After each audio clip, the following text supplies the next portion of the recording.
Now we take the CNC control with the Wii Nunchuck.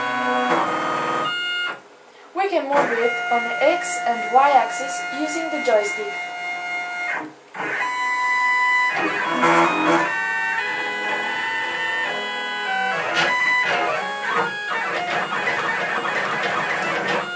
To move the CNC on the Z axis, you use the button C for up.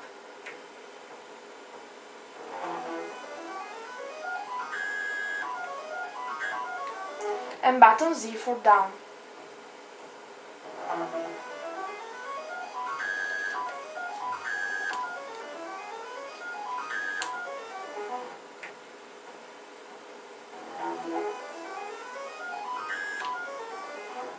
To return the control to the computer, we must do this motion with the nunchuck.